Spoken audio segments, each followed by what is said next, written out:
Bismillahirrahmanirrahim. Assalamu alaikum, my dear students.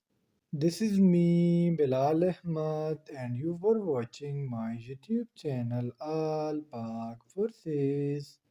Students, आज की video में इंशाल्लाह हम एवरीडे साइंस एमसीक्यूज के पार्ट नंबर 47 को डिस्कस करेंगे। तो आप लोगों ने वीडियो के साथ एंड तक जुड़े रहना है और वीडियो को कहीं से भी स्किप नहीं करना। So without wasting any time, let's start the video.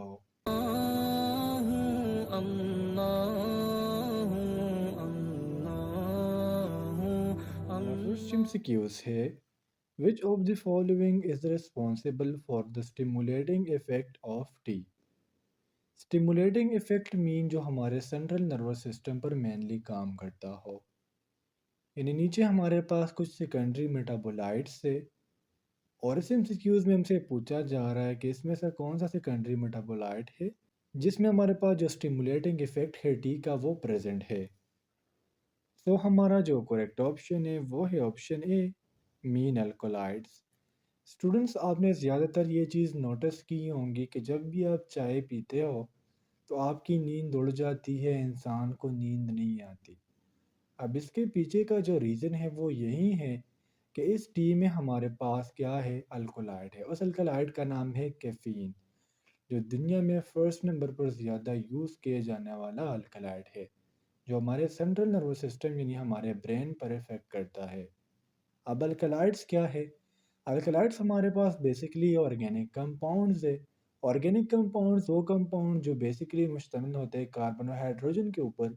लेकिन अल्कलाइड के बेस में अल्कलाइड की हमारे पास जो टाइप है इसमें ये होता है कि हमारे पास ऑर्गेनिक कंपाउंड है लेकिन इसमें साथ साथ नाइट्रोजन भी प्रेजेंट होता है और ये हमारे पास ओरिजिनेटेड किए जाते हैं प्लांट से। एक्सक्यूज नंबर 2 है हमारा, the main constituent of vinegar is. Vinegar आप लोग जानते होंगे सरका। अब इस एमसीक्यूज में हमसे पूछा जा रहा है कि इसके हमारे पास जो मेन कॉन्स्टिट्यूएंट है, कॉन्स्टिट्यूएंट मीन एक ऐसा सब्सटेंस जिससे विनेगर बना है। सो हमारा जो करेक्ट ऑप्शन है वो है option C, mean acetic acid. अब एसिटिक एसिड के अलावा स्टूडेंट्स विनेगर में और भी कंपाउंड्स होते हैं लेकिन एसिटिक एसिड इसमें जो मेन कॉन्स्टिट्यूएंट है वो है। एसिटिक एसिड का हमारे पास जो फॉर्मूला है वो है CH3COOH। एमसीक्यूज नंबर 3 है हमारा, वर्मीकोम्पोस्ट इज एन। वर्मीकम्पोस्ट ये हमारे पास क्या है? सो हमारा जो करेक्ट ऑप्शन है वो है option B, mean organic bio fertilisers. First of all हम फर्टिलाइज़र की थोड़ी सी डिफिनेशन करते हैं कि फर्टिलाइजर्स क्या है। फर्टिलाइजर्स हमारे पास केमिकल्स हो सकते हैं या ऐसे नेचुरल सब्सटेंसेस होते हैं जब हम इसे सॉइल में या लैंड में ऐड करते हैं तो इसके एडिशन की वजह से हमारे पास उस ज़मीन की, उस सॉइल की फर्टिलिटी ज़्यादा हो जाती है। अब ऑर्गेनिक बायो फर्टिलाइजर्स हमारे पास वो फर्टिलाइजर्स होते हैं जिसमें हमारे पास बायोलॉजिकल प्रोडक्ट्स हो, इसमें माइक्रो ऑर्गेनिजम्स हो। एक्सक्यूज नंबर 4 है हमारा, earthworm is called farmers friend because. जो हमारे पास अर्थवर्म है इसको हम फार्मर फ्रेंड क्यों कहते हैं? सो इधर इसका हमारे पास जो करेक्ट ऑप्शन है वो है option A, mean it makes soil porous. अब साइल पोरोस मीन ये साइल में ऐसे पोर्स पैदा करते हैं जिसमें हमारे पास गैस और वाटर का इजीली एक्सचेंज होता है। सो बिकॉज ऑफ देट हम कहते हैं कि जो हमारे पास अर्थवर्म है ये किसान का दोस्त है। एक्सक्यूज नंबर 5 है हमारा, snow coated mountains are found in which of the following planet. So हमारा जो करेक्ट ऑप्शन है वो है option C, mean Pluto. Students, ये आप लोगों को तो ये पता होगा कि हमारे सोलर सिस्टम में टोटल 8 प्लैनेट्स है। अब बाद साइंटिस्ट का ये कहना है कि प्लूटो भी हमारे पास एक नौवा प्लैनेट है लेकिन ये बात अभी तक कंफर्म नहीं हुई। प्लूटो हमारे पास एक ऐसा प्लैनेट है जिसमें हमारे पास स्नो कोटेड माउंटेन्स पाए जाते हैं। नंबर 6 है हमारा, डायनासोर वॉज ब्लैंक। डायनासोर हमारे पास क्या है? सो हमारा जो करेक्ट ऑप्शन है वो है option B, mean reptile. Students, जब इस एमसीक्यूज को मैंने देखा तो मुझे भी ऐसा लगा कि डायनासोर हमारे पास मैमल्स है लेकिन डायनासोर हमारे पास रेप्टाइल थे। जब इस ज़मीन पर जो है पाए नहीं जाते।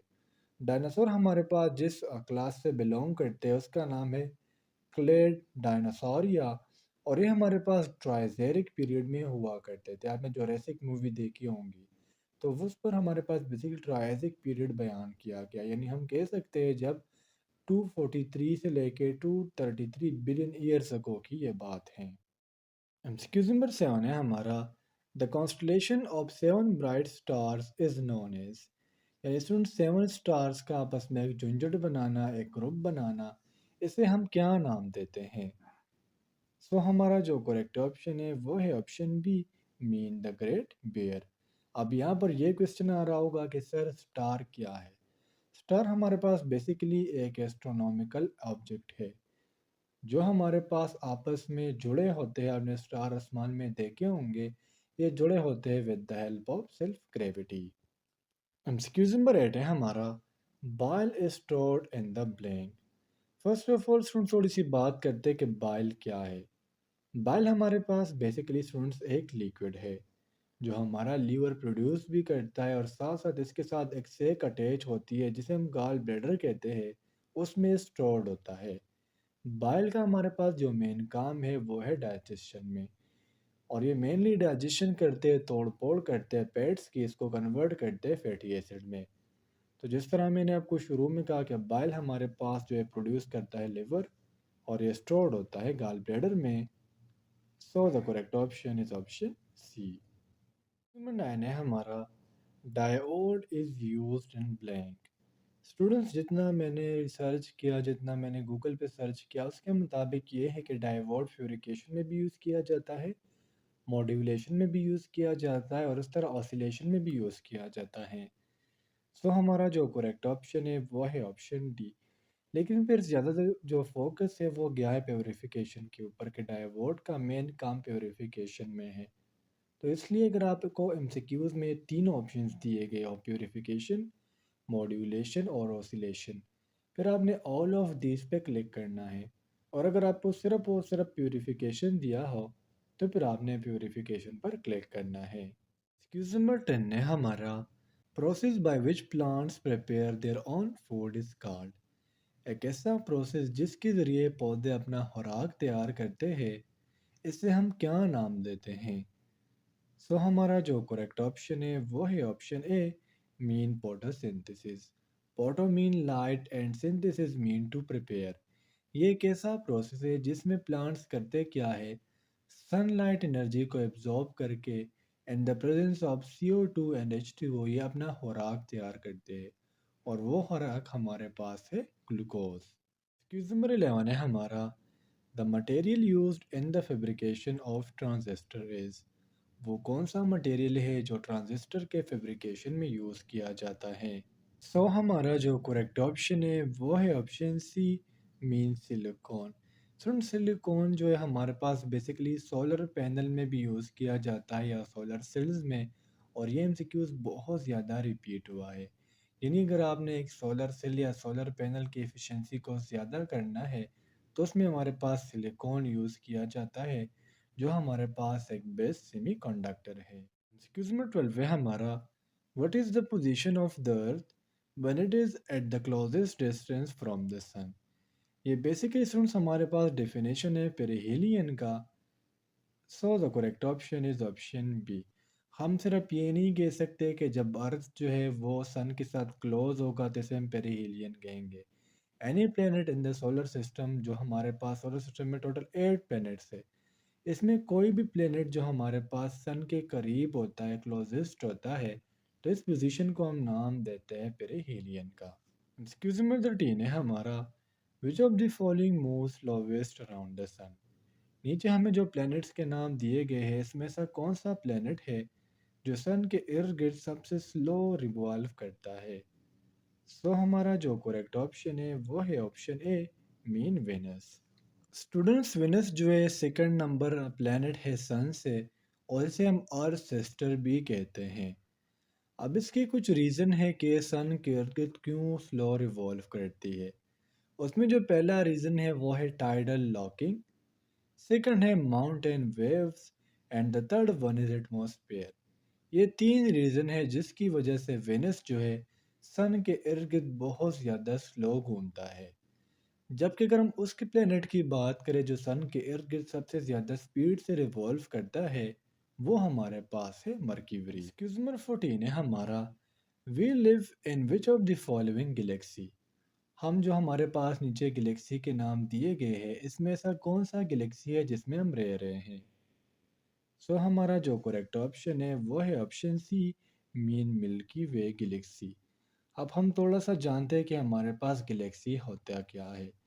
गैलेक्सी बेसिकली स्टूडेंट्स हमारे पास एक कॉम्प्लेक्स सिस्टम है जिसमें हमारे पास star, stellar remnants, interstellar gases, dust और डार्क मैटर्स शामिल है। और हम जिस गैलेक्सी में रह रहे हैं इसको नाम दिया जाता है मिल्की वे गैलेक्सी का। एमसीक्यूज नंबर 15 है हमारा, how many satellites are present in the Jupiter? Jupiter जो हमारे सोलर सिस्टम का सबसे बड़ा प्लेनेट है, इसका पोजीशन सन से 5th नंबर पर है। और इस एमसीक्यूज में हमसे पूछा जा रहा है कि इसमें टोटल अपने कितने सैटेलाइट्स हैं। सो हमारा जो करेक्ट ऑप्शन है वो है ऑप्शन डी, मीन 79। तो स्टूडेंट्स से थे आज के हमारे एवरीडे साइंस के एमसीक्यूज। उम्मीद करता हूँ आपको तमाम एमसीक्यूज क्लियर हुए होंगे। और अगर फिर भी आप लोगों को कोई भी कन्फ्यूजन हो, कोई भी डाउट हो, तो आप लोग मुझसे कमेंट सेक्शन में पूछ सकते हो। इंशाल्लाह अगले वीडियो में मिलते हैं। तब तक के लिए मुझे इजाज़त दीजिए।